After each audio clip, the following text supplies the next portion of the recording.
جاء شيء واجد. لا والله جاء كورتين لكن برضو كان نايم بعد.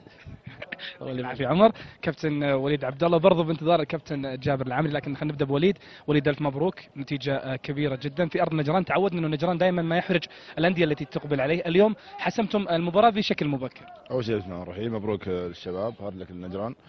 تعرف يمكن نجران على ارضه بين جمهوره فريق صعب، لكن الحمد لله جتنا فرص استغليناها. تعرف بدايه المباراه يعني جبنا هدف هو اللي يعني خلانا نعطينا الثقه اكثر.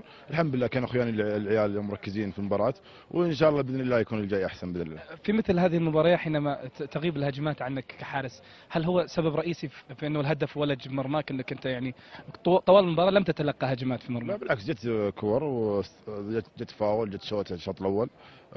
يمكن جيت متاخر ما شفت الشوطه والفاول. ايش دراك ان الطياره كانت متاخره؟ اي داري، عشان بدايه المباراه ما شفتك انا.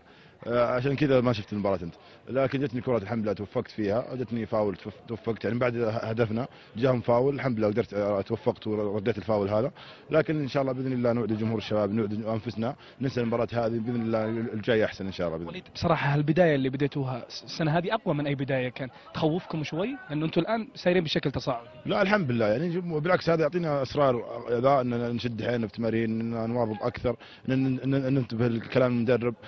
تعرف حتى يمكن المباراه هذه فيها اغلاط، لكن مو اغلاط يعني الكل يعرف ان سنه الشباب مو زي السنه اللي راحت، لكن مع الجزء الاداري الجزء الفني. لكن ان شاء الله باذن الله اخواننا اللعيبه مره مركزين، يعني يمكن الكل عارف انه هذا بيني وبين اللعيبه ما يحتاج ان احد يعرف. لكن ابارك اخواني اللعيبه، ابارك لسيد خالد البلطان يمكن ما جاء اليوم عنده ظروف، لكن بارك له ويشوف اللقاء هذا، بارك له صراحه. ترى عمر اللي قال انت نايم مو بنا يعني. يعني انت ما قلت. انا سالته وقال لي يعني.